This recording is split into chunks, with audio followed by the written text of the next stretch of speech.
que já está aqui comigo. Como eu passei o programa todo, Igor, prometendo, o chat só fala disso, todo mundo quer a entrevista do ministro da Fazenda, Fernando Haddad, que está com a gente aqui no estúdio.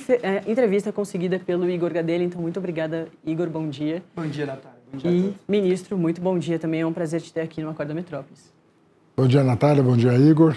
Muito prazer estar com vocês. Bom, Igor, antes de passar a bola para você que conseguiu a entrevista, não tem como a gente abrir a entrevista com o ministro sem perguntar o que todo mundo tem perguntado. O ministro está no finalzinho da gestão dele, né, na Fazenda.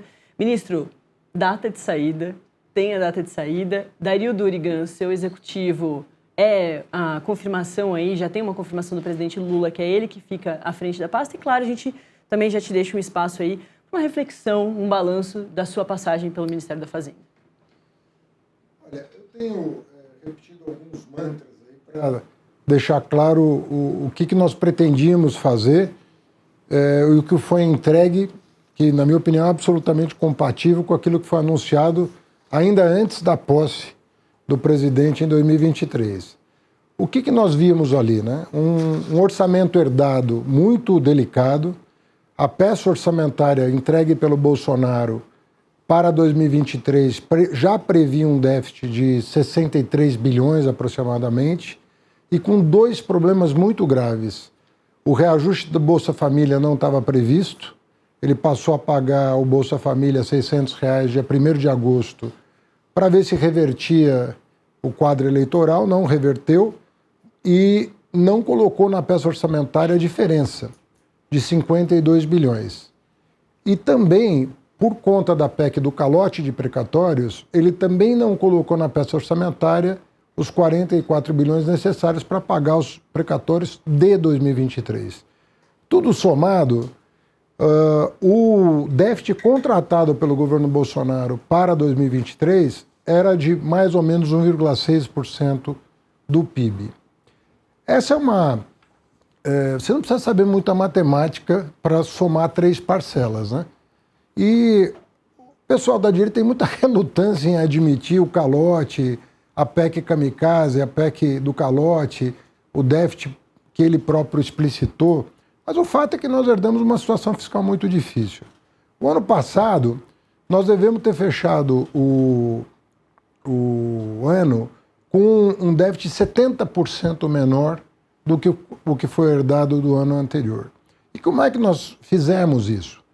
Nós limitamos o crescimento da despesa a um determinado percentual e nós tentamos acabar, na medida do possível, com o chamado pró-mamata, que é aquela bolsa empresário de centenas e centenas de projetos, dispositivos legais, portarias, o Igor conhece bem essa história.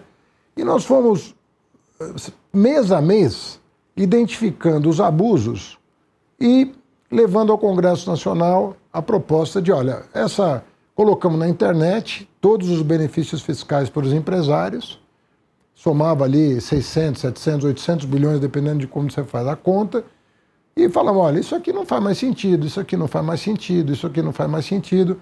A oposição trata isso, como eles são bancados por esses empresários, que não tem nada a ver com o empresário que está lá no chão de fábrica, não está aqui em Brasília pedindo benefício fiscal. 99% dos empresários brasileiros estão trabalhando nas suas indústrias, lojas, oficinas, escritórios, sem pedir benefício fiscal aqui. Mas, infelizmente, o Brasil criou essa lógica da captura e foi criando os chamados jabutis. Nós fomos pegando jabuti por jabuti e falando, esse jabuti tem que ser extinto aqui, isso aqui não dá. Fomos cortando, e aí chegou um momento em que a gente conseguiu começar a equilibrar as contas. Então a redução dos 70% do déficit se deve muito ao corte de gasto tributário e à limitação do crescimento da despesa. Lembrando que tinha escadinha do Fundeb, escadinha do BPC, que não tinham sido pagas também e que tinham que ser pagas ao longo do mandato. Essa é a parte fiscal, que é muito controversa, né? Todo mundo faz muita controvérsia e muita gente mente, né? Muita gente esquece das PECs do calote e kamikaze por razões ideológicas. Não querem admitir que efetivamente o quadro fiscal já era grave no final de 2022 por conta da eleição. Essa que é a verdade. Porque eles vinham tentando arrumar as contas, vendendo empresa, coisa que a direita faz. Sempre vende patrimônio público para fechar as contas, mas o problema mais grave é que, por causa da eleição, eles arrebentaram com o orçamento para tentar ganhar. E quem teve que consertar foi o presidente Lula com a sua equipe econômica. Agora, o que nós fizemos adicionalmente? Porque isso é uma parte da questão. A questão fiscal é uma parte da economia. Obviamente é muito importante, nós mesmo, eu falo todo dia desse assunto, mas nós fizemos uma pequena revolução no Brasil, na parte tributária, do ponto de vista das reformas estruturais, a maior reforma tributária da história do Brasil, vários especialistas dizendo que isso vai ter um impacto futuro no PIB. As contas vão de 12% a 20% de impacto no crescimento do PIB em 15 anos, dependendo da conta em 10 anos ou 20 anos, mas entre 10 e 20 anos. O incremento é quase de 1% a mais de crescimento do PIB. Fizemos uma reforma grande no setor de crédito. Desenrola, acredita, rede, microcrédito, marco de garantia. É um conjunto enorme. O Ecoinvest, que ontem foi matéria de jornal, a capacidade do Brasil atrair investimento para a área de transformação ecológica, transição energética, a questão do Redata, que são os data centers, para garantir soberania de dados para o Brasil. 60% dos dados do Brasil são processados fora, por causa de preço. Então nós temos que, por segurança nacional, trazer isso para cá, processar aqui. A questão do setor de seguros, que foi inteiramente reformulado. Enfim, teve muito trabalho. O crédito imobiliário que o BC apresentou no Conselho Monetário Nacional, uma engenharia nova para estimular a construção civil, o Minha Casa Minha Vida, o Farmácia Popular. Se fizer a conta de tudo que foi recuperado no Brasil, é um conjunto expressivo. Aí você fala, bom, mas qual é o resultado? O resultado é a menor inflação acumulada em 4 anos da história do Brasil. Em 4 anos, você vai fazer a conta, é a menor inflação da nossa história, quadrianual. Né? Porque não adianta pegar um ano, tem que pegar os 4 do mandato. O menor desemprego da série histórica, a maior massa salarial da história, o melhor salário médio real da história.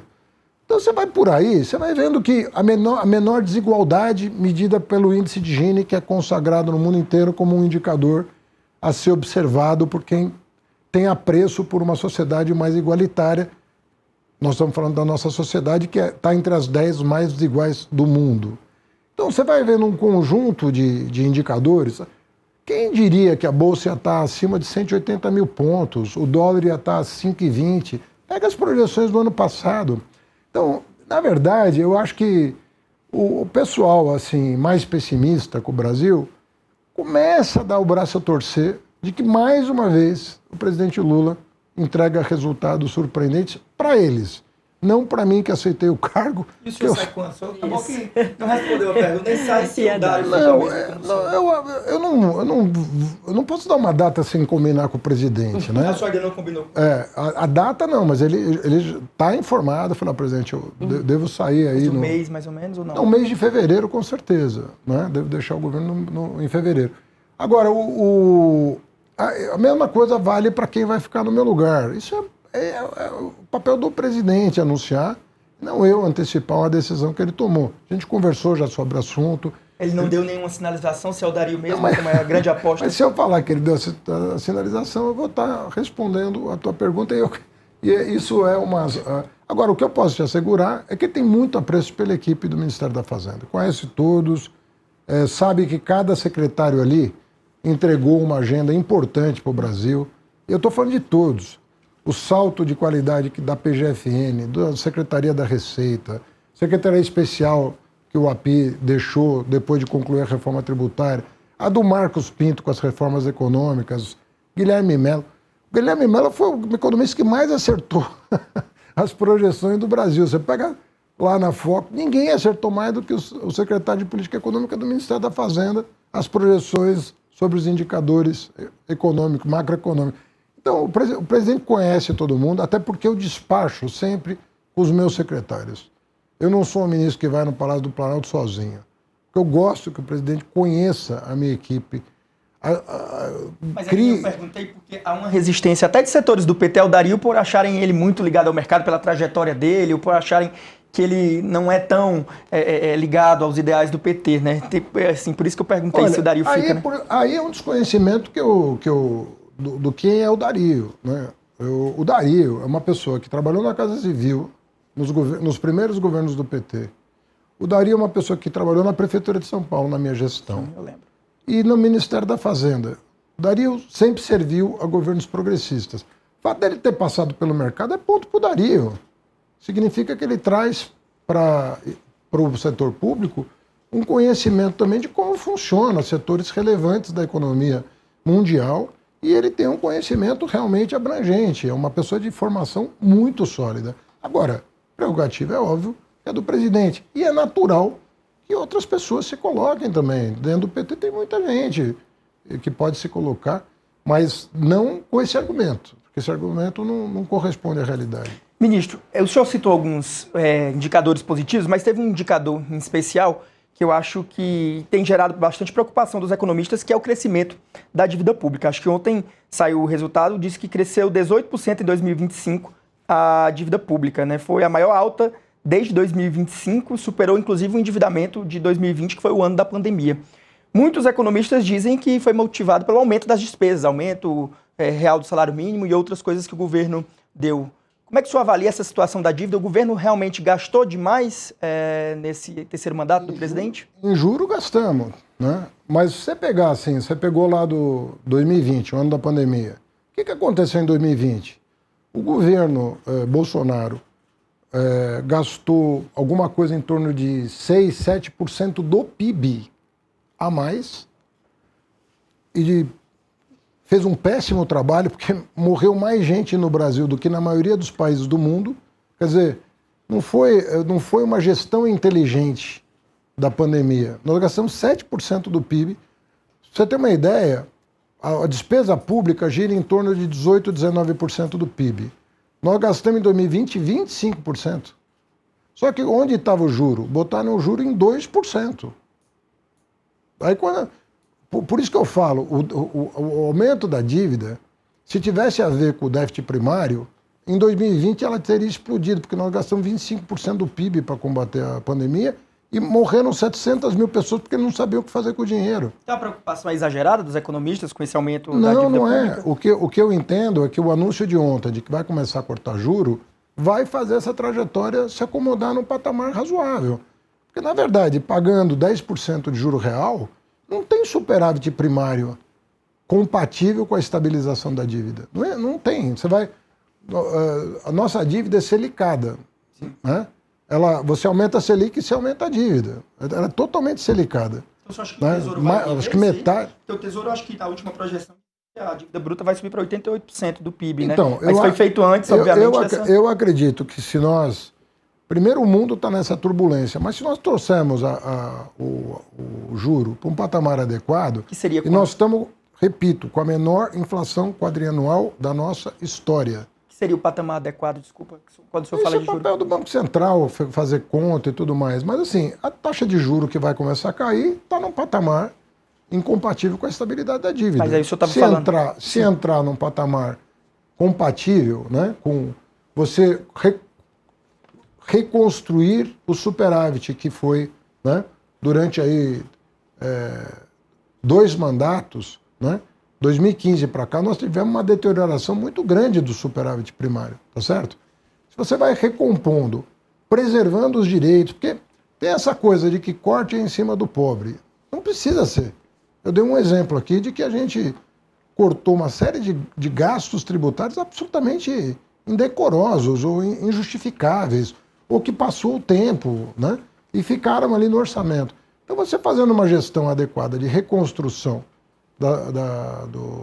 do superávit primário, você vai trazer essa taxa de juros para o patamar adequado. E ao fazer as duas coisas combinadas, você reestabiliza a dívida. Né? E reestabilizar é o começo dela cair. Você lembra que quando o presidente Lula assumiu em 2002, a dívida era de mais de 60% do PIB. Sim. A líquida, eu estou falando.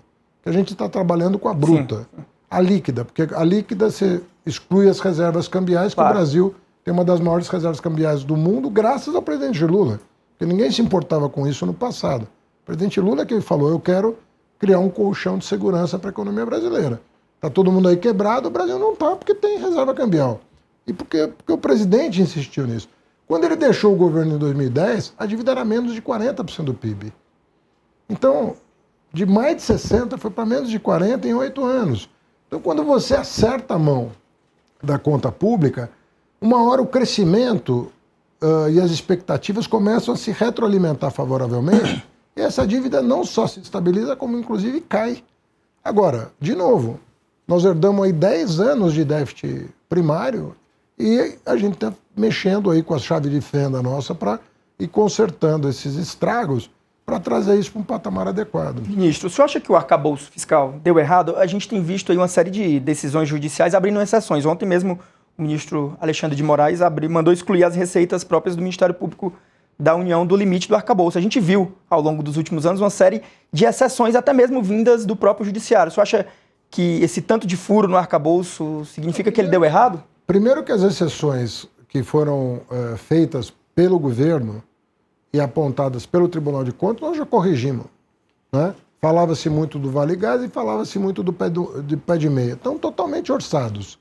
Segundo, a questão dos precatórios, em função da PEC do calote. Também incorporamos o orçamento. Estou falando de déficit com precatório, que era excluído da conta do governo Bolsonaro. Nós estamos falando agora do déficit com tudo junto. Né? Então, eu sou a favor de regra clara. Agora, quando o Judiciário exclui o Ministério Público e o próprio Poder Judiciário as receitas próprias, é uma decisão judicial, mas não está prevista na Constituição nem na lei complementar. Você acha que o Judiciário erra ao tentar... Olha, eu acredito que assim, tem uma dinâmica do sistema de justiça de criar regras... pega o caso dos supersalários. Sim, eu sou formado em Direito, tenho a minha OAB. Quando eu leio a Constituição, ela é clara sobre o teto salarial, o teto do funcionalismo. Mas daí vale só para o Executivo. Não vale... Mas o Executivo não tem que encarar o senhor... Aqui no seu discurso, o senhor falou o seguinte, falou muito dos empresários, do Bolsa Empresário, que acabou... Mas o discurso do Executivo em relação ao Judiciário, até por uma questão política, parece um discurso mais brando do que foi o seu discurso em relação ao Bolsa Empresário e tudo mais. Eu sou o ministro da Fazenda que toda vez falo de supersalário, de aposentadoria de militar... Aí vai na retórica, eu estou perguntando de... Você manda uma lei para o Congresso. Qual foi o presidente que mandou uma lei para o Congresso tratando da Previdência dos militares? Nenhum, só o presidente Lula. Tem lá já uma lei tramitando lá sobre a questão dos supersalários. Tem uma PEC na mão do deputado Pedro Paulo que poderia tratar desse assunto e que não está sendo votada.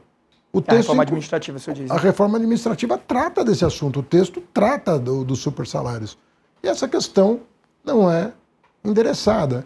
Então, é difícil para um poder, diante de outros dois, enfrentar temas como esse. Agora, minha posição é sobejamente conhecida. Eu sou a favor de organizar isso.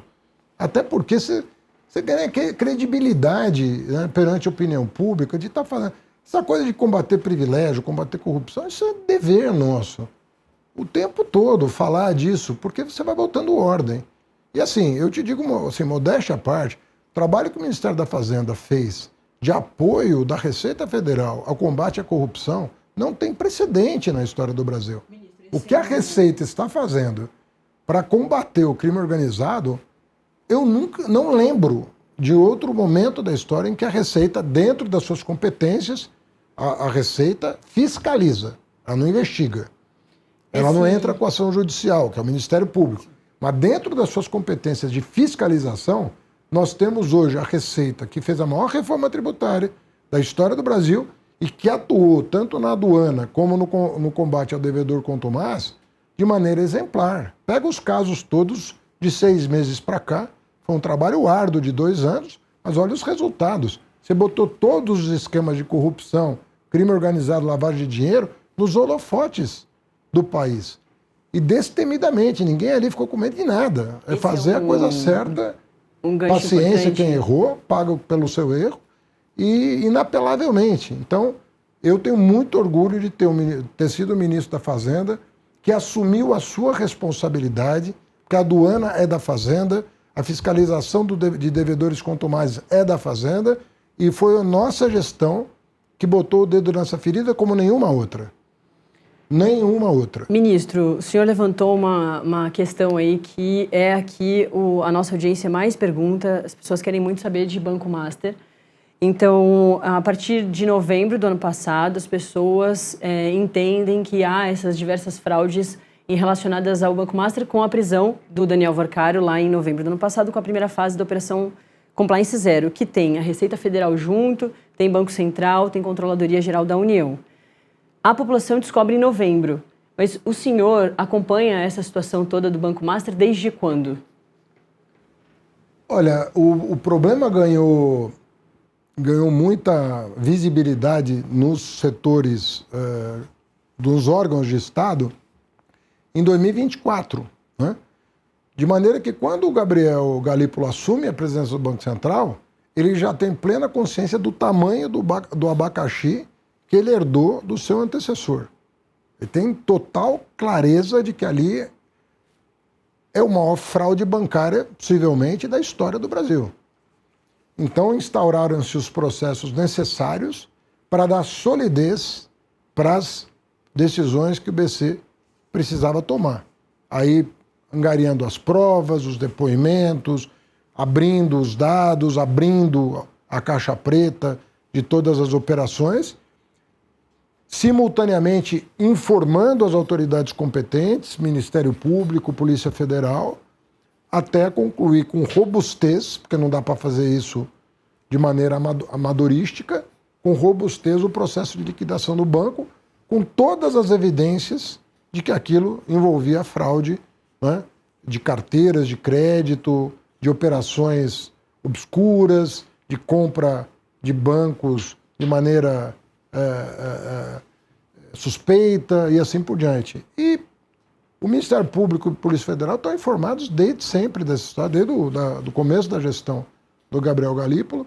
Eu, como não sou a autoridade que regula o sistema financeiro, mas eu sou presidente do Conselho Monetário Nacional, eu acompanhei, porque isso envolvia o FGC, e você sabe que o Banco do Brasil e a Caixa aportam recursos para o FGC, poderia envolver prejuízo fiscal, que é uma eventual querer jogar no colo da Receita uma parte do prejuízo.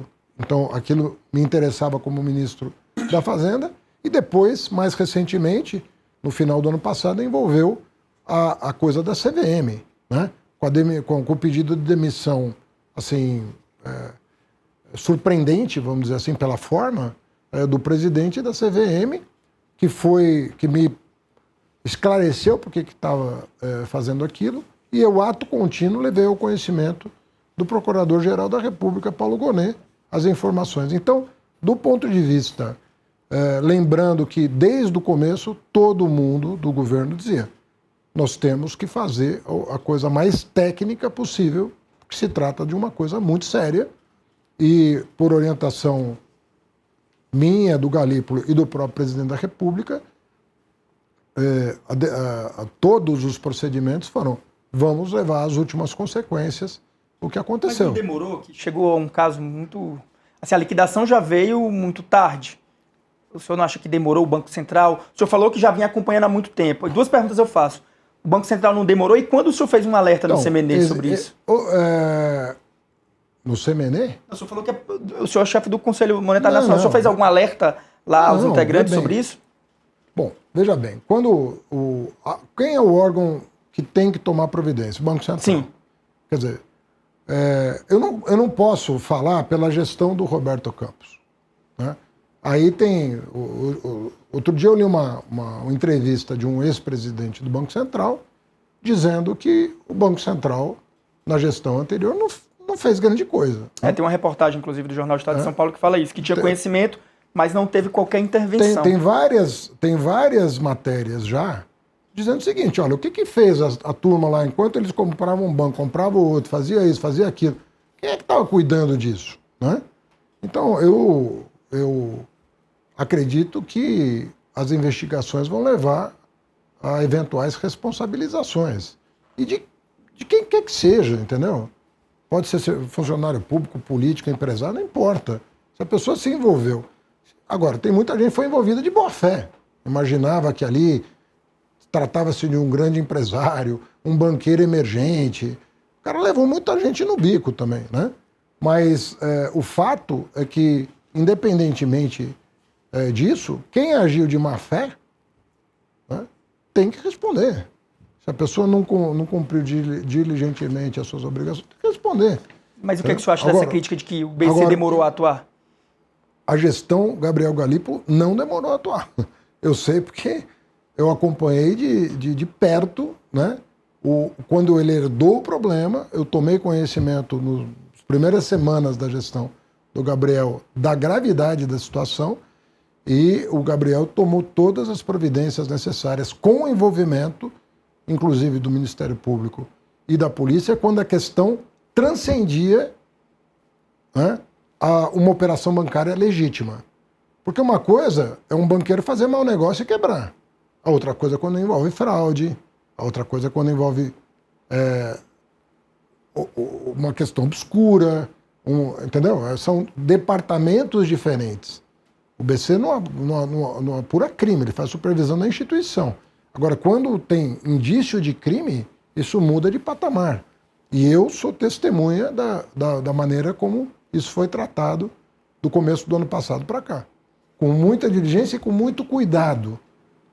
Com muito cuidado também, porque se liquidar um banco que vai dar um prejuízo para o FGC de 40, 50 bilhões, você tem que tomar uma decisão muito centrada na técnica para amanhã não vir uma decisão judicial qualquer dizendo, não, o banqueiro foi prejudicado, ele tinha chance.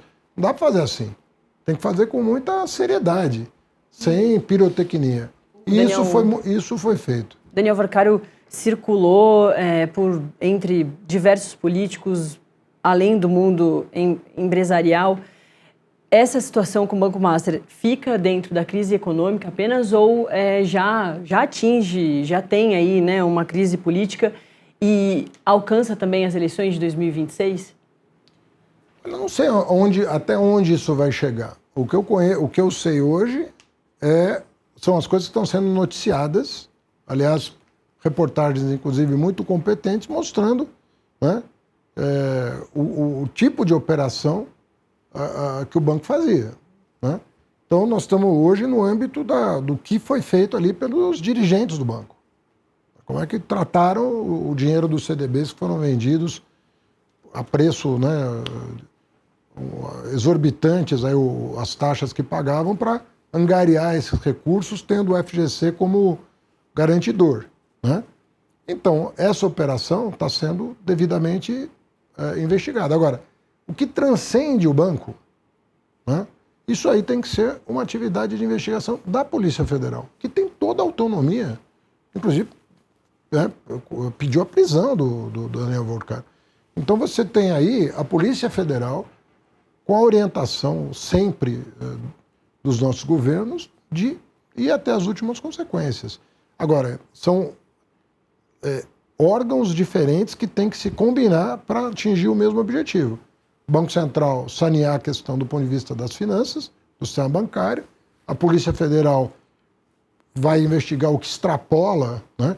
Como a Receita Federal fez um trabalho na REAG, até antes da liquidação, começou tudo pela Receita Federal, com os fundos fraudulentos da REAG, que foi inclusive liquidada pelo Banco Central depois.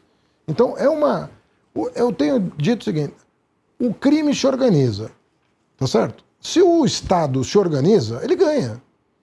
Ele ganha do crime. Agora, se o Estado não se organiza, ele vai perder do crime. Então, se COAF, Receita, Polícia, Ministério Público, CNJ, o CNJ foi essencial para nós conseguirmos confiscar aqueles 5 navios de combustível que nós confiscamos lá no Rio de Janeiro. Se não fosse o Conselho Nacional de Justiça, não conseguiríamos coordenar as ações no Brasil todo, que as liminares podem sair em qualquer lugar. né? E aí você perde o tempo, ele ganha de você. Se o Estado se organiza, o Estado ganha do crime organizado. E quando você combate o crime a partir do andar de cima, você sufoca o crime no andar de baixo. Sem disparar um tiro. Você sufoca financeiramente o crime. Então, essa é a postura das grandes nações. Eles vão sufocando o crime organizado pela atuação coordenada dos órgãos públicos. O que está acontecendo? Nós fizemos esse ano uma reunião com o presidente da República envolvendo o Ministério Público, STF, Banco Central, né? A lei do devedor contumaz, e o Igor sabe o trabalho que deu a aprovar aquela lei, o trabalho que deu a aprovar a lei do devedor contumaz, mas eu fiquei 3 anos batendo na tecla de que nós tínhamos que aprovar aquela lei. Tratar bem o bom contribuinte. O bom contribuinte não é o que paga, porque às vezes a pessoa não tem dinheiro para pagar. O bom contribuinte é a pessoa proba, a pessoa que joga o jogo proba. Ó, eu preciso diferir o pagamento, eu preciso negociar a minha dívida. Isso não tem nada demais. Eu já fui pequeno empresário, eu sei que às vezes você se aperta. Outra coisa é a pessoa que usa as brechas da legislação para fazer um planejamento tributário criminoso, que é, a figura do devedor contumaz, que está envolvida com combustível, está envolvido com cigarro, está envolvido com assédio, com bet, com uma série de coisas. Você precisa organizar o Estado para combater. Não vai ser uma pessoa que vai fazer, são vários órgãos que vão combater essa ação. E eu tô te dizendo que quando eu era prefeito de São Paulo, eu montei uma controladoria geral do município que não existia. E, aliás, ela meio que desapareceu porque os meus sucessores não deram muita bola para a controladoria geral do município. Nós desbaratamos quantas quadrilhas em São Paulo na minha gestão? A do ISS, foi eu que desbaratei. A da Controlar, lá da Inspeção Veicular. A do túnel do Roberto Marinho. Foi tudo a controladoria que fez. Então, quando o Estado se organiza, ele limpa. Quando eu deixei a Prefeitura de São Paulo, você não tinha identificado nenhuma atuação criminosa no âmbito municipal. Ministro, para ficar claro, desde quando o senhor percebeu que aquele negócio do Master não estava certo, mais ou menos em que ano? E aí eu pergunto isso por quê? Porque o presidente da República, a gente pediu por lei de acesso à informação, a gente viu que ele chegou a receber o Daniel Valcárcel em 2024 e em 2025 levado pelo ex-ministro Guido Mantega. O presidente estava desinformado, mal assessorado para receber um banqueiro que já tinha suspeitas sobre as atividades dele? Uma coisa é o seguinte, quando tem rumor, né, e quando essas pessoas elas são muito sedutoras, viu? Não são pessoas... Eles patrocinavam uma série de eventos, até da imprensa. Sim. A imprensa entrou nessa também.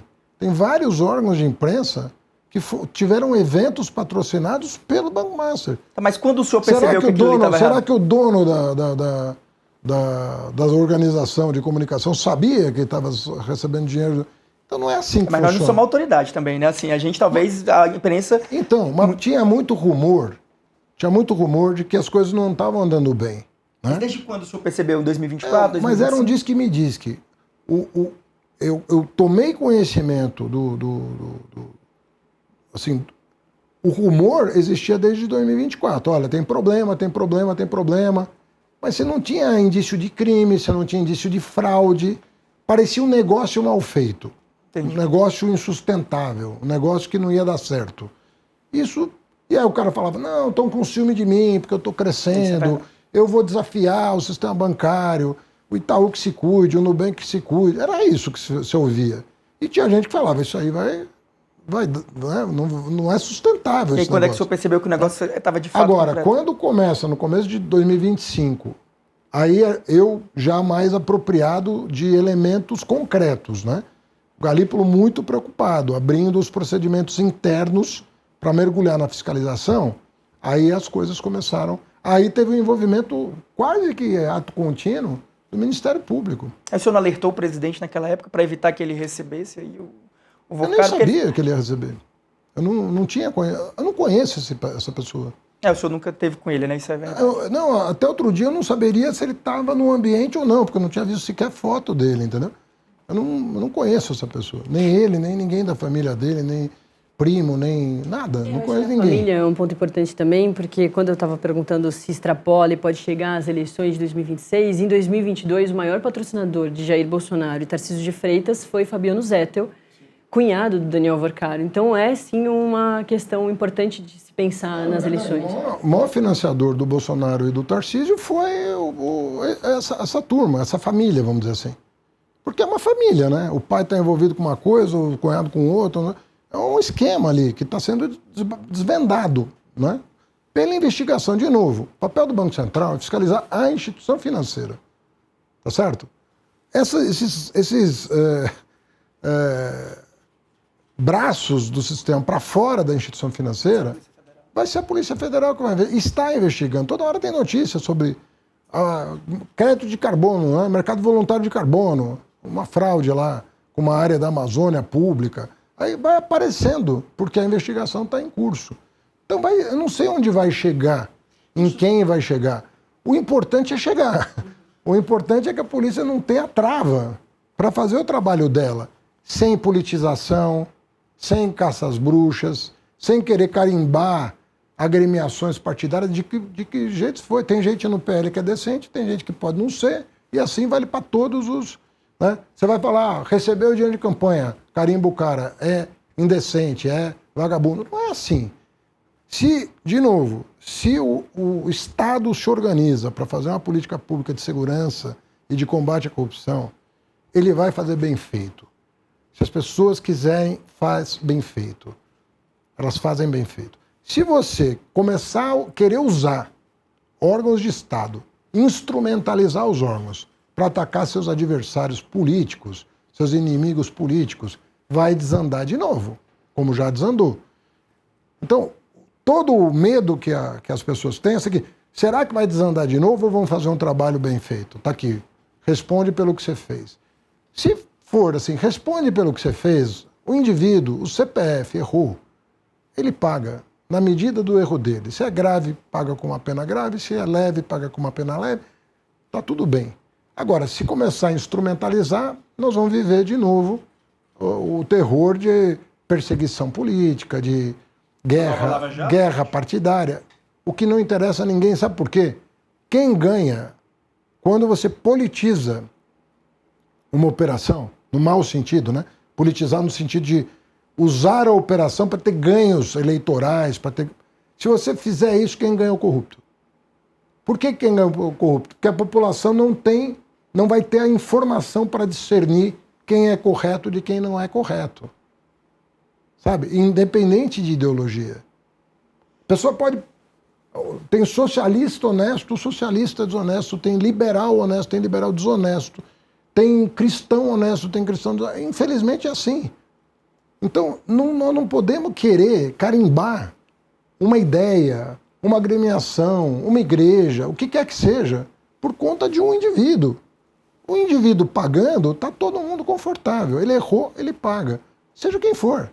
De que igreja for, de que partido for, Mas, de que time de futebol esse for. caso parece assim, porque a gente vê membros do Centrão, vê integrantes da direita, mas também vimos reportagem aqui do Metrópolis da coluna Andresa Matais, que o atual líder do governo no Senado, o Jacques Wagner, pediu emprego para o Augusto Lima, que é sócio do Daniel Vorcaro, para o Guido Mantega, ex-ministro da Fazenda, também pediu que contratasse ali o Ricardo Lewandowski, o próprio, nesse caso do Lewandowski, o próprio Jacques Wagner admitiu que sugeriu o nome dele. Assim, parece que Igor, muita gente está... Vou responder a mesma coisa, né? O Tarcísio recebeu dinheiro do cunhado do Vorcaro. Ele é criminoso por causa disso? Aí tem que investigar. Ele recebeu de boa fé? Ele se comprometeu com um cambalacho? Ele se comprometeu com alguma devolutiva? Olha, eu vou receber dinheiro de campanha, mas eu vou te vender uma estatal. Tem alguma coisa assim que mereça investigação? Você não pode. Eu sou contra esse uso. Seja o Bolsonaro também recebeu dinheiro dessa gente. Eu sou contra o uso dessa... Essa informação, ela é importante, porque ela vai orientar as investigações. De quem esse cara se aproximou? Quem que ele pagou? Por que ele pagou? Mas daí você tem que investigar. A pessoa estava de boa fé, estava desavisada, estava informada, não estava informada. Qual foi a real atuação da pessoa? E aí você apura. Agora, você não pode E a informação tem que ser pública, não tem problema nenhum. Quem recebeu, quem não recebeu. Né?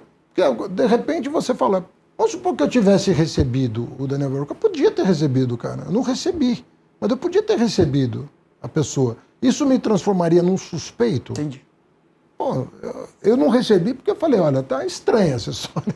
Eu quis me preservar, mas eu não tinha elementos para negar uma audiência. Eu me encontro com muito empresário. Eu reservo sexta-feira São Paulo, né? para encontrar empresários, setores empresariais, entender o que está acontecendo. A minha função é encontrar com o setor produtivo e garantir um ambiente de negócio que avance. Agora, se eu me encontrei com um que fez a coisa, isso me torna um suspeito que eu recebi o cara? Ministro. Agora, você estava informado, ou você fez... Bom, aí paga. Mas não é assim, entendeu? De novo, isso não pode ser pretexto... Para não investigar, né? Para não apurar. Agora, apuração séria. Como fez o Banco Central no caso da liquidação. Tomou posse o Galípolo, viu que estava diante de um problema grave, abriu os procedimentos internos para apurar, constatou uma fraude bilionária e tomou todas as medidas necessárias, interna e externamente, para que uma decisão robusta, uma decisão sustentável perante qualquer tribunal pudesse ser tomada. Esse é o certo. Ministro, Esse é o certo. a gente Com a orientação do presidente da República, que nos diz sempre, faça o trabalho de vocês. Quando ele está diante de uma informação, faz o trabalho de vocês. Que, aliás, foi o que ele disse na reunião com o Vorcaro, segundo todas as testemunhas. Olha, decisão sobre você é do Banco Central, é técnica. Decisão técnica vai ser tomada, se bem, se mal. E é a orientação que eu recebo em todo caso grave que eu tenho conhecimento e que eu me sinto na obrigação, pela repercussão, escala, tamanho, de informar o presidente da República. O comando que eu recebo é, Haddad, você me conhece, vai até o fim, é o que precisar. Com os cuidados devidos, direito de defesa, investigação cuidadosa, não tem perseguição política, não tem, é justiça, nós estamos falando de justiça, não estamos falando de disputa eleitoral, estamos falando de justiça. Fazer justiça é ser criterioso, é respeitar o devido processo legal, garantir direito de defesa, fazer tudo conforme manda a lei, até as últimas consequências.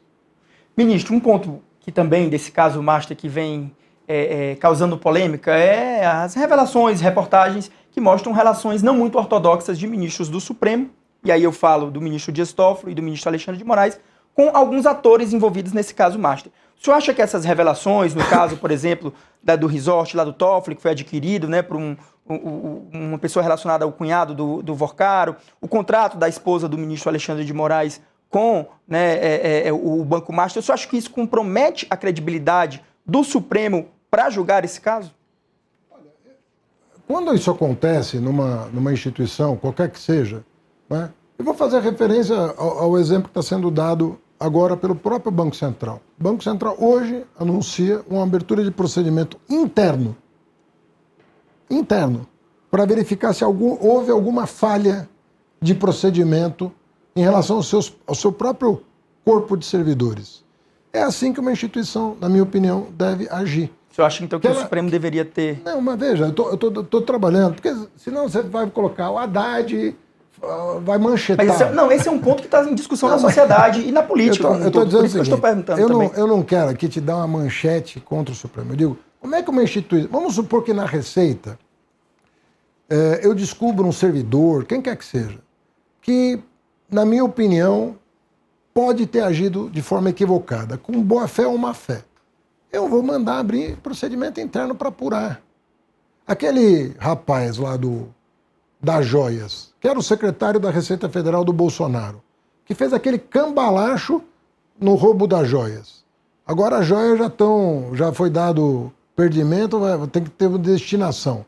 Já vai ser patrimonializado. Ele foi demitido até, né? Ele foi demitido. Né? Podia não ter sido demitido. Ele podia falar, olha, eu cumpri a lei. A comissão dos próprios servidores que avaliaram o caso falaram, é indesculpável o que o rapaz lá fez. Mas é difícil no Supremo, porque parece que não tem ninguém acima, o Senado seria... Então, mas por isso que é uma quando você está falando dessas instituições, né, que tem o dever de fiscalizar, de punir e tal, ela tem que ter um procedimento interno de dar clareza para o que está acontecendo, para a sua própria sustentabilidade e legitimidade. É assim que as instituições do mundo procedem. Quando tem alguma ameaça de manchar a reputação de uma instituição, ela tem que ter os mecanismos internos de saneamento. Seja quem for, a Receita. Quantos policiais às vezes são demitidos das corporações? Policial militar, policial civil, auditor. Eu dava o exemplo lá da máfia do ISS. Quantos auditores não foram presos? Aí tinha gente que dizia o seguinte: o Haddad vai acabar com a carreira, nós vamos ficar sem moral perante a opinião pública. E eu dizia, é o contrário. Se eu não sanear a Secretaria de Finanças da cidade de São Paulo, vocês não vão ser respeitados. E vocês têm que ser respeitados. Então, você tirar essa turma de dentro é bom para vocês. Então, nós não podemos temer o autossaneamento de uma instituição. Em nenhuma hipótese. Eu acredito, sinceramente, que a instituição está nas mãos de uma pessoa correta. Que é o Fachin. Que é o Fachin, é uma pessoa Ele tem correta. defendido o Código de Conduta até como uma espécie de solução, mas há um temor ali de alguns ministros de que isso seja usado na eleição para atacar o Supremo também, né? Por isso que tem que ser feito tudo com cuidado, para não sair dos trâmites da busca da justiça, da verdade e da responsabilização, se for o caso. Mas eu acredito, assim, que o presidente Fachin está com a melhor ânimo para dar uma resposta a isso da maneira adequada. E vai encontrar o caminho, junto aos seus pares, de fazer. E isso vale para não é supremo, isso tem que valer para todas as instituições. Se você está com um problema institucional, você tem que ter os mecanismos internos de saneamento. E você não pode temer sanear. Porque é nesse gesto que você recupera a credibilidade institucional. Ministro, a gente tem mais 15 minutinhos, 14 minutinhos de entrevista. A gente pode sair um pouquinho de banco. Só mais tá bom, eu acho uma concluir. pergunta que eu acho que isso é bom nessas reflexões. Tem muita gente que fala que essa possível crise de credibilidade do Supremo pode acabar numa crise maior que comprometa até o respeito das decisões do Judiciário, como prevê o Estado Democrático de Direito. Porque os juízes não são eleitos, a credibilidade o respeito às decisões vem da credibilidade que eles têm. Você acha que esse caso Master pode, de repente, levar a uma crise aí maior de desrespeito? Ou o contrário disso. Depende de tudo como você se porta diante do problema. O problema só se torna maior se você não sabe lidar com ele. Se você sabe lidar com ele, às vezes uma instituição cresce numa crise em virtude da resposta que dá. Então, isso vale para uma pessoa e isso vale para uma instituição que cresce na crise pela maneira como ela responde a essa crise. Então, a crise tem dois vetores. Uma que, o entrópico, que vai levar para o buraco, e a outra que vai mudar de patamar. Então, eu sempre acredito na capacidade de superação de uma crise pelo exemplo, pela conduta, pela postura, pela transparência. É o dever de quem está na vida pública acreditar nisso. Sobretudo, aqueles que, estão falando de 90% das pessoas, talvez mais, que agem completamente dentro dos estritos limites legais. Para todo mundo que trabalha corretamente, quanto mais transparência, quanto mais reação a qualquer, essa coisa de chamuscar uma instituição, uma reação positiva, você fala, poxa, a população vai reconhecer o trabalho bem feito. Eu não tenho dúvida disso. Vai reconhecer. Só mais uma pergunta sobre esse caso. Desculpa, Natália, porque tem um ponto importante. Veio à tona na imprensa, o próprio Palácio do Planalto confirmou, mas não deu os detalhes, que o senhor teve um almoço com o presidente Lula e o ministro Dias Toffoli em dezembro, no qual esse tema foi abordado. O que o senhor disse para o ministro Dias Toffoli? O que ele disse para vocês? Como é que foi esse almoço? O que o senhor pode contar para a gente? Olha, foi um almoço relativamente longo, mas assim, o recado ali... Sobre o Master, né, obviamente. Né? O recado ali, ele foi sobre o Master mesmo, mas o recado ali foi... Se falou de outros assuntos, mas o presidente quis passar... Foi o presidente que chamou ele, obviamente. Para o ministro Toffoli, exatamente o que eu acabei de dizer. Exatamente isso. Até coincidentemente. Ele falou, nós temos uma oportunidade de dar uma resposta para a sociedade, de combater, de fazer o trabalho de combate ao crime, de combate a corrupção, pelo andar de cima. Quer dizer, é uma oportunidade que nós temos de dar uma resposta para a sociedade. E por isso que eu insisto nisso. Quando você, diante de um problema, responde da maneira adequada, você fortalece as instituições. Você não pode temer, porque a pior coisa que pode acontecer para uma instituição é você levantar um tapete e jogar toda a poeira para debaixo dele. Não dá certo. A gente está provado historicamente. É doloroso, muitas vezes, um processo de saneamento. Pô, mas quem já passou por isso e fez o trabalho certo sabe que você muda de patamar. Você coloca em outro patamar a discussão. Então, toda a sociedade amadurece, as instituições amadurecem. Agora, com medo do que você não fazer o teu trabalho, olha, aqui vai sair do controle, vai não sei o quê, vai não sei o que. Eu entendo isso, porque no passado recente, isso aí foi transformado em arma política. Não para punir quem devia, mas para criar um clima de terror no país. Se fizer bem feito, se o Estado se organiza corretamente, combate corretamente, sai todo mundo maior. Então e aí o presidente passou esse recado para o Toffoli. Você acha que o ministro Toffoli... Não foi uma conversa de detalhes. Entendi. O presidente não tem os detalhes da... Nem quer ter, porque não é papel dele ficar entrando em detalhe de operação. Não é isso. O presidente dá um recado conceitual.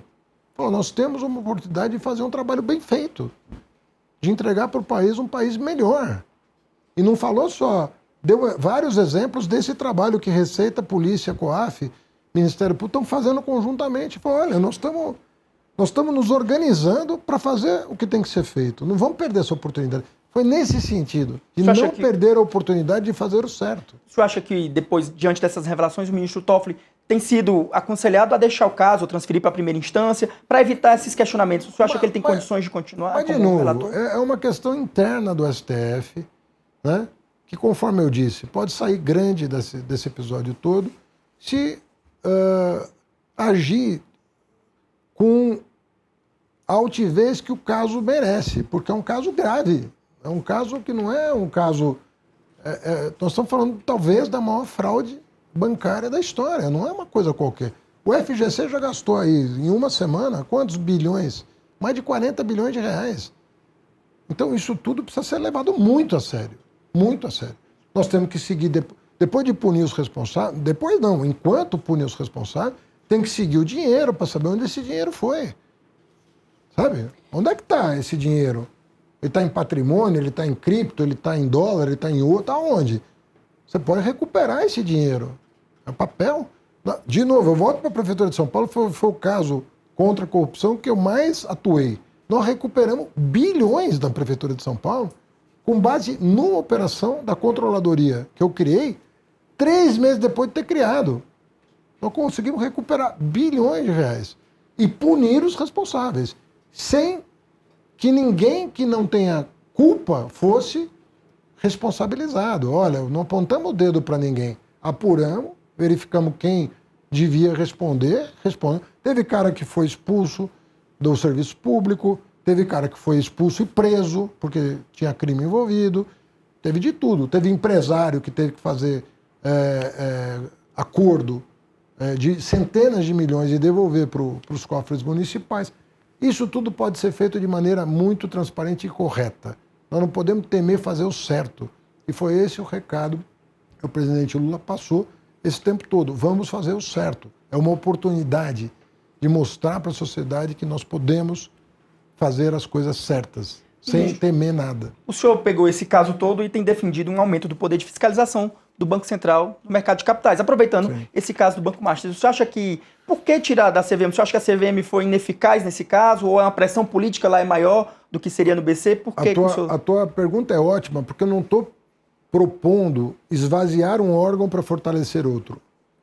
Eu estou propondo uma coisa que é refletir, eu estou convidando a sociedade a refletir, os especialistas, a necessidade de SUSEP, CVM e Banco Central, que operam, que supervisionam instituições que têm canais de comunicação, né, as seguradoras, os bancos, os fundos, tudo canais de comunicação, repensar essa fiscalização e, eventualmente, reformular a maneira como isso acontece, né?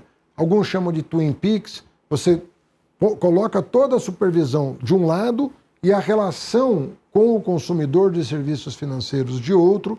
Então não é, eu até liguei para o presidente interino da CVM e expliquei, olha, não é esvaziar aqui, fortalecer aqui. Ficou parecendo, desculpa, né? Por isso que eu Por isso que eu liguei para ele. E no dia seguinte ele soltou uma nota dizendo que conversou comigo e que entendeu melhor. E ninguém está impondo nada para ninguém, inclusive porque eu estou de saída. Eu estou só dizendo que... O senhor propôs uma consulta, né? Eu sou um cidadão, né? Então tenho opiniões que eu emito democraticamente. Ninguém é obrigado a concordar comigo. Mas o que eu estou querendo dizer é o seguinte, me parece também uma oportunidade de uma reformulação institucional. De novo, no sentido de fazer da crise uma oportunidade de melhorar as instituições, né? E o Twin Peaks é uma coisa que pode funcionar muito bem, porque o Banco Central, o perímetro regulatório dele está estreito demais para a evolução do mercado de capitais, para a evolução dos fundos. Ficou um perímetro aquém das necessidades do Banco Central. Então, não é tirar daqui por lá, é repensar esse perímetro regulatório e colocar dentro os que conhecem de supervisão e regulação. Ministro. E deixar para uma outra instituição a questão da relação de consumo, que também está muito acanhada no Brasil. O consumidor fica muito desamparado, na minha opinião. O consumidor brasileiro, ele não tem o amparo em relação ao consumo de produtos financeiros, que deveria, dada a complexidade do setor. Mas isso é uma opinião de alguém que quer bem o país, mas que pode ser submetido à crítica, né? O senhor vai ser chamado a falar sobre muitos assuntos, porque é isso, está terminando a sua passagem pelo Ministério da Fazenda. O senhor sai candidato a Senado, a governo de São Paulo ou coordena a campanha do presidente Lula? Não, eu já me coloquei à disposição para participar da campanha. Você colocou à disposição para ser candidato. Não como candidato, mas eu tenho todo o interesse em ajudar a formular. Ajudar, não é ser o coordenador. O PT tem presidente, o PT governa o país, então não é disso que eu estou falando. Mas eu gostaria de colaborar com os meus companheiros Com a campanha do para a presidente elaboração de um plano de governo. Parte desse plano, desculpa, Igor, o assunto segurança pública, a gente já falou um montão aqui, de certa forma, disso. A segurança pública já é um grande debate para as eleições de 2026. O presidente Lula teve algumas oportunidades de colocar à frente do Ministério da Justiça e da Segurança Pública um nome que tivesse relevância dentro da segurança pública. Ele não fez isso. Como que a esquerda vai mostrar para a população, para os eleitores, que se importa com o tema, que tem o conhecimento do tema e que quer trazer isso como bandeira? Eu vou emitir uma opinião pessoal de não especialista em segurança, né? Mas que acompanha o noticiário, que acompanha até por causa da controladoria lá do município de São Paulo, da Receita Federal, tem uma noção, ainda que superficial, do que pode ser feito. Eu entendo o seguinte, a Constituição brasileira, ela dispõe de um único artigo, o 144, sobre segurança pública. Do meu ponto de vista, o ministro Lewandowski fez muito bem em enfrentar este tema, porque sem coordenação nacional, eu não vejo chance da gente levar melhor contra o crime organizado. Os estados, você fala assim, o estado A, o B, o C, é direita, é esquerda, é centro, tudo acaba em pancadaria. Toda iniciativa mais vigorosa contra o crime acaba em genocídio, em mortandade, e não resolve o problema de segurança. Não resolve. Então, sem uma coordenação, que é o que nós estamos construindo de um ano para cá, coordenação dos órgãos de segurança, relação hoje da Receita, da Polícia, com os Ministérios Públicos, nunca foi tão boa, porque nós estamos buscando essa interação. Ministério Público, Federal, inclusive, nós estamos buscando organizar o Estado para combater o crime. Eu acredito que o Estado brasileiro, a Constituição de 88, não deu conta de organizar o Estado para combater o crime organizado. Então, o que eu defendo é que nós temos que repensar essa organização. E os governadores, inclusive os que têm pretensões de governar o Brasil, deveriam pensar 2 palmos diante do nariz e parar de fazer uma luta política insana, que não vai levar a lugar nenhum. Colocar a agenda de Estado acima da agenda partidária. Esse é o momento. Agora, se ficar fazendo disso, cavalo de batalha, para dizer eu sou mais duro que o outro, não vai resolver. Não vai resolver. A dureza no combate ao crime é um elemento, mas se ela não vier acompanhada de inteligência, e a violência do Estado não está sendo acompanhada de inteligência. Então ela é exagerada e contraproducente. Se ela vier acompanhada de inteligência, ela vai ser diminuída e eficaz. Então nós precisamos, o Estado, ele tem um monopólio do uso legítimo da violência. Mas para que isso seja dosado na medida da necessidade de assegurar a segurança da sociedade, tem que vir acompanhado da inteligência. E não existe inteligência local. É isso que os governadores da direita não estão compreendendo. Não existe inteligência localizada, porque o crime não está localizado. Ele transcende o Estado. E, quando o caso é grave, transcende as próprias fronteiras nacionais. Essa é a razão pela qual o presidente Lula, já pela 5ª vez, fala com o presidente Trump, dizendo: você quer parceria no combate ao crime? Nós temos que nos organizar internacionalmente. Porque muitos criminosos que atuam no Brasil estão morando aí, estão com dinheiro aí, estão lavando o dinheiro aí.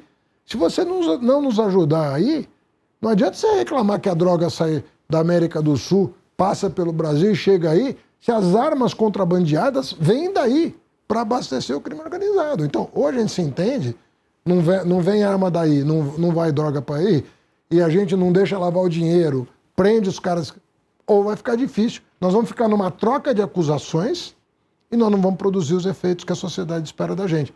O presidente Lula, nas 4 ou 5 vezes que já falou com o Trump, tocou assim: ó, vamos fazer, nós temos condições de fazer um trabalho muito melhor.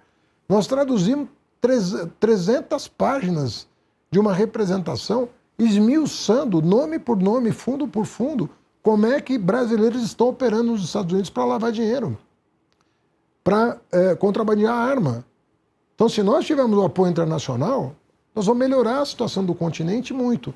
Então, de novo, o presidente Lula não está propondo para os governadores o que ele próprio não está se dispondo a fazer com os Estados Unidos, ou com o Paraguai, ou com o Uruguai, ou com quem quer que seja. Quer dizer, ele está se dispondo a fazer e não está sendo.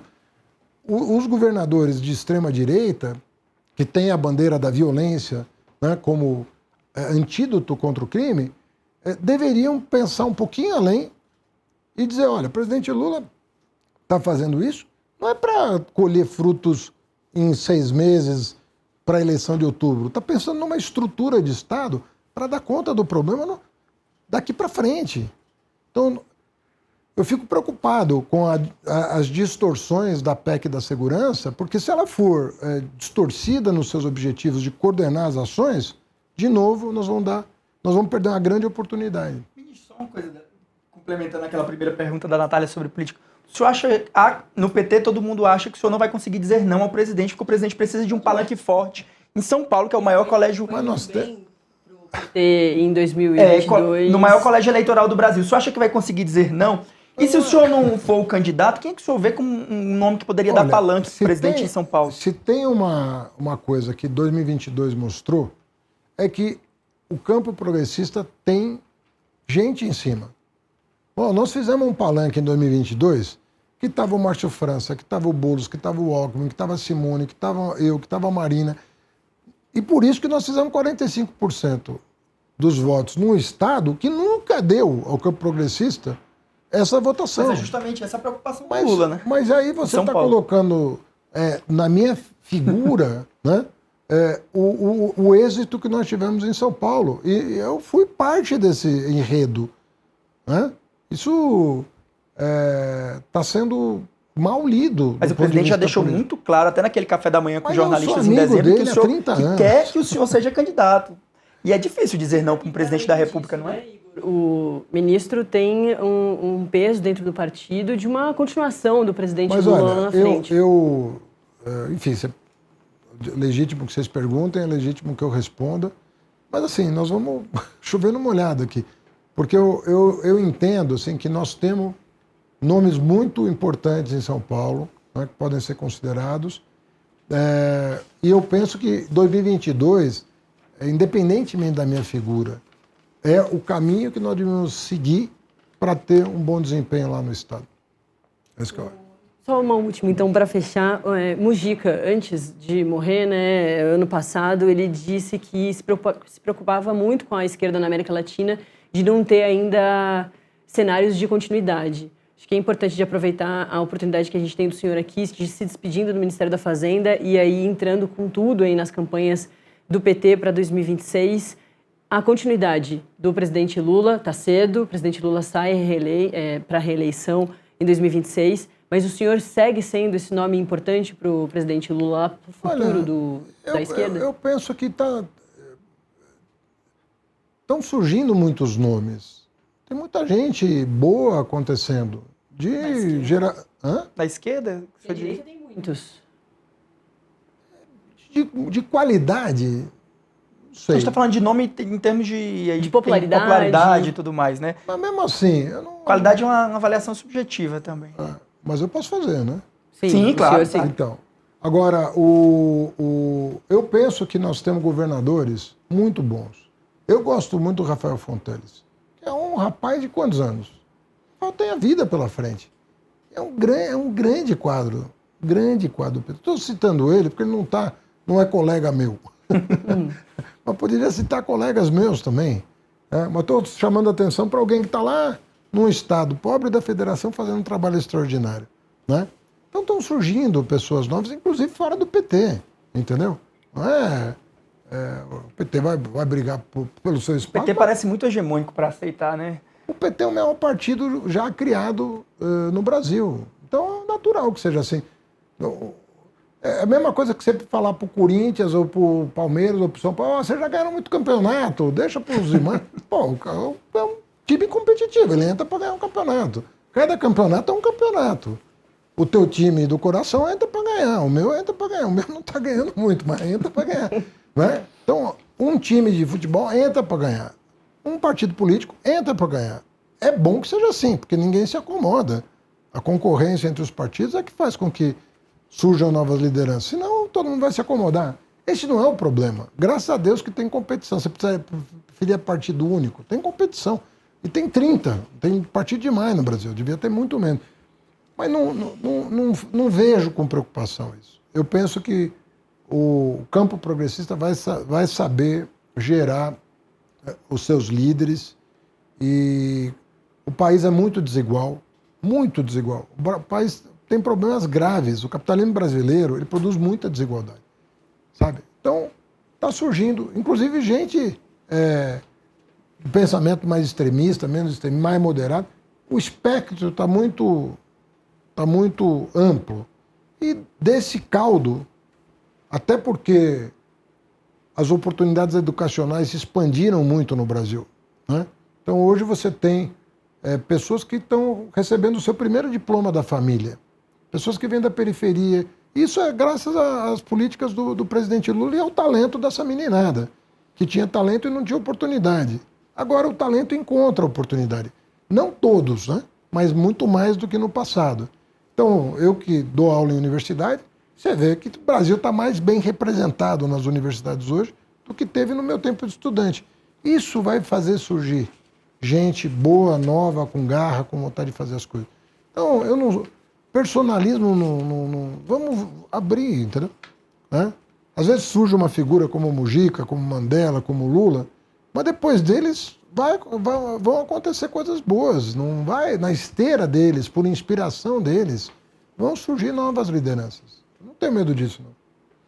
Perfeito. Ponto final, né? Obviamente, a gente tem mais um montão de pergunta para o ministro, mas a gente vai ter oportunidade. Exato. A Flávia, que a assessora está de olho na gente, mas a gente vai ter muita oportunidade, não mais como ministro da Fazenda, mas como talvez algum candidato ou ali dentro da campanha do presidente Lula. Ministro da Fazenda, Fernando Haddad, muito obrigada. Obrigado, ministro, pela Obrigado, entrevista. Natália. Obrigado, Igor. E obrigada, Igor, também, que conseguiu a entrevista para a gente aqui no Acorda Metrópolis. Ponto final também do Acorda Metrópolis. A gente continua se encontrando aqui na programação do Metrópolis TV, nosso canal no YouTube. Ao meio-dia tem Contexto Metrópolis e depois a continuação da nossa programação. E amanhã o nosso outro encontro marcado aqui do Acorda Metrópolis, 7h30 da manhã. A gente se encontra amanhã. Uma ótima quinta-feira. Tchau!